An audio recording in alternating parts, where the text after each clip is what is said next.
Hari ini kita akan belajar mengenai transformator. Transformator atau yang biasa disebut dengan trafo adalah komponen elektronika yang tersusun dari ada inti besi, kumparan primer, dan kumparan sekunder. Gambarnya seperti ini contohnya, ada yang kecil, ada yang besar.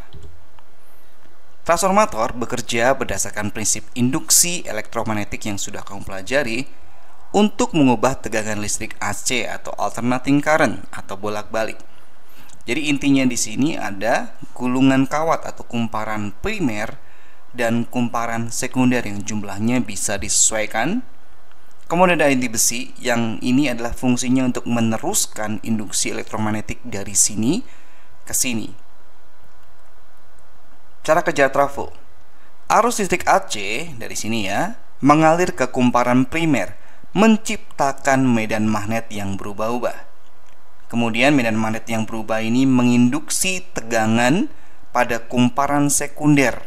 Jadi mempengaruhi induksi di sini, mempengaruhi di sini. Tegangan di kumparan sekunder bisa lebih tinggi atau lebih rendah tergantung jumlah lilitan pada masing-masing kumparan. Karena transformator hanya bekerja dengan arus bolak-balik, alat ini tidak bisa digunakan untuk mengubah tegangan listrik DC, kecuali ditambahkan inverter dulu. Nah, trafo step up begini kurang lebih bentuknya. Kemudian kalau kita lihat diagramnya, lilitan primernya di sini lebih sedikit dibandingkan lilitan sekundernya. Oh ya, primer disebut juga dengan input dan sekunder disebut dengan output. Ciri-ciri trafo step up. Jumlah lilitan sekundernya lebih banyak dibanding primernya, atau NS lebih besar daripada NP. Mana NS, mana NP ini? Ini NP, ini NS. Tegangan keluaran atau sekunder lebih tinggi daripada tegangan masukan, di mana VS lebih besar dari VP. Nah, arus di sekunder tapi lebih kecil ya dibandingkan dengan arus di primer, karena persamaan daya, kan ingatlah daya itu P sama dengan V kali I. Jadi kalau dayanya dianggap sama, jadi trafonya ideal, maka kalau voltasenya membesar, pasti kuat arusnya mengecil. Inti besi biasanya berbentuknya tertutup atau inti besi biasanya tertutup, seperti inti besi laminasi untuk mengurangi rugi daya yang akan kita bahas selanjutnya. Trafo step up digunakan di pembangkit listrik untuk menaikkan tegangan, namanya juga step up ya. Menaikkan tegangan listrik sebelum ditransmisikan melalui jaringan listrik jarak jauh untuk mengurangi rugi daya. Yang kedua, peralatan X-ray dan microwave yang membutuhkan tegangan tinggi untuk menghasilkan sinar X atau gelombang mikro. Kemudian lampu neon dan juga CFL yang menggunakan trafo step up untuk menaikkan tegangan dari sumber listrik. Nah, kemudian inverter nih, dalam sistem tenaga surya atau UPS, inverter mengubah tegangan rendah DC menjadi tegangan tinggi AC. Di sini digunakan komponen switching berupa transistor khusus, karena trafonya saja tidak bisa langsung menggunakan tegangan DC sebagai tegangan input. Nah, ini contohnya ya, inverter atau UPS. Nah, tadi kita sudah ngomongin mengenai rugi daya. Jadi rugi daya dalam transmisi listrik terjadi karena hambatan pada kabel penghantar menyebabkan sebagian energi listrik hilang dalam bentuk panas. Energi ini sebanding dengan I kuadrat R ya, dimana rumusnya ingat ya, W sama dengan I kuadrat R kali T waktunya ya. Artinya ada ini faktor-faktor ini, faktor arus yang kuadrat ya, sehingga semakin besar arus listrik, semakin besar rugi dayanya. Untuk mengurangi kehilangan energi, tegangan listrik dinaikkan menggunakan trafo step up sehingga arus mengecil dan panas yang dihasilkan berkurang. Selain itu, penggunaan kabel dengan hambatan rendah dan teknologi transmisi DC tegangan tinggi juga membantu meningkatkan efisiensi penyaluran listrik. Kemudian yang kedua, trafo step down. Ini kebalikannya ya. Jadi N primernya itu lebih banyak dibanding N sekundernya. Bentuknya seperti ini, ciri-ciri trafo step up untuk menurunkan tegangan, di mana tegangan keluaran tentunya lebih kecil dibanding tegangan masukan.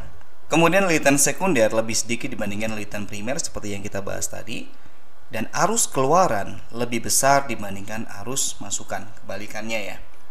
Inti besi atau ferrit untuk meningkatkan efisiensi transformasi energi inti besinya. Rumus trafo, persamaan trafo ideal berdasarkan prinsip induksi elektromagnetik dan hukum kekekalan daya. Jadi Vs per Vp sama dengan Ns per Np. Tapi kalau arus kebalikannya, Is per Ip sama dengan Np per Ns. Untuk persamaan dayanya, P input sama dengan P output ya, dimana Vp kali Ip sama dengan Vs kali Is. Persamaan ini berlaku untuk trafo ideal, sedangkan untuk trafo nyata masih ada rugi daya akibat resistansi kawat dan histeresis magnetik. Histeresis magnetik itu adalah sifat magnetik yang tertinggal. Oke, kita masuk ke latihan soal ya. Mengapa trafo tidak bisa digunakan untuk mengubah tegangan DC secara langsung? Pertama, karena DC tidak menghasilkan perubahan medan magnet ya, harusnya AC ya. Karena DC memiliki frekuensi terlalu tinggi, bukan. Karena DC lebih stabil daripada AC, bukan ya. Karena DC lebih efisien dibandingkan AC, tidak. Jawabannya yang paling tepat adalah A.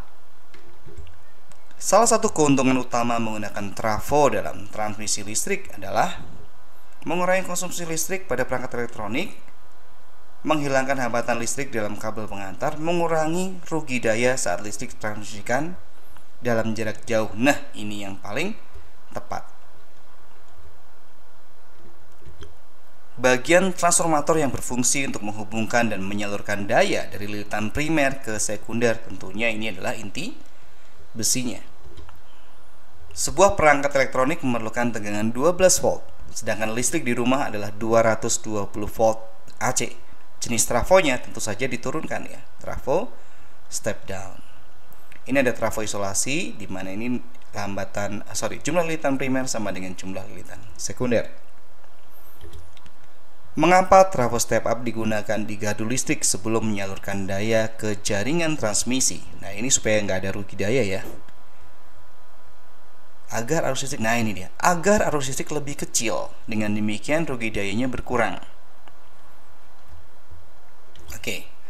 Sebuah trafo memiliki lilitan primer 500 lilitan, berarti Np sama dengan 500. Lilitan sekundernya 250. Jika tegangan masuknya, berarti primernya sama dengan 200 volt, berapakah tegangan keluarannya? Oke, berarti perbandingannya adalah Vs per Vp sama dengan Ns per Np. Berarti Vs sama dengan Ns dulu 250, Np nya 500, kemudian ini Vp kita pindahin ke atas ya. Jadi bentuk perkalian di sini 220 volt, sehingga ini jadinya setengah dari 220 volt, tentunya adalah 110 volt. Berikutnya, sebuah trafo step up memiliki lilitan primer 200 dan lilitan sekundernya 800. Jika tegangan masukannya adalah 50, berapakah tegangan keluarannya? Berarti ini mirip dengan tadi. Berarti Vs sama dengan Ns per Np dikalikan Vp. Dari sini saya pindah langsung saja. Ns-nya 800 lilitan dibagi primernya 200 kalikan 50. Berarti ini 4 ya. 4 kali 50, 200 volt. Berikutnya, sebuah trafo memiliki tegangan primer 240, berarti itu Vp, dan tegangan sekunder 24 volt. Jika arus di kumparan sekunder, berarti itu Is sama dengan 5 ampere, maka berapakah yang di primernya? Ingat, kalau kuat arus itu dia berkebalikan. Kita bisa pakai seperti ini. IP per IS sama dengan di sini balik Vs per Vp. Kita masukin Vs 24 volt, Vp 240 volt. Voltnya dicoret ya, dikalikan IS 5 ampere. Berarti ini dicoret 1/10, 5/10, 0,5 ampere. 9. Sebuah trafo step down digunakan untuk menyalakan lampu LED 12 volt. Berarti itu adalah V sekunder. 12 volt bukan V sumber ya, V sekunder.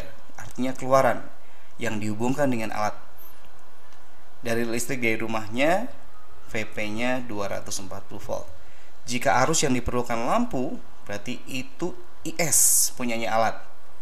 2 ampere berapa arus yang mengalir di kumparan primer. Ini mirip yang tadi ya. Berarti IP per IS sama dengan dibalik VS per VP. IP kita cari, IS-nya nanti kita kalikan saja, ya boleh ditulis di sini juga boleh.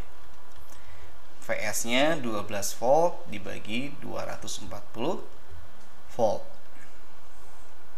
Kita sederhanakan, berarti 1 ini 20, IP sama dengan 1/20 kalikan 2 ampere. 2-nya dicoret berarti 1/10 ya, 0,1 ampere. Terakhir, sebuah trafo memiliki perbandingan lilitan primer dan sekunder. Berarti nggak usah bingung, itu NP per NS. Sama dengan 1/5. Jika arus yang masuk ke trafo berarti itu IP 10 ampere. IS-nya berapa? Oke, ini nanti bisa berbolak-balik tergantung kebutuhan ya. Karena kalau kita yang ditanyakan IS, berarti IS per IP itu akan sama dengan NP per NS. Ingat, kuat arus dan juga jumlah lilitan itu berkebalikan atau berbanding terbalik. Berarti IS sama dengan NP per NS 1/5 dikalikan IP-nya 10 ampere. Berarti 10/5 saja, 2 ampere.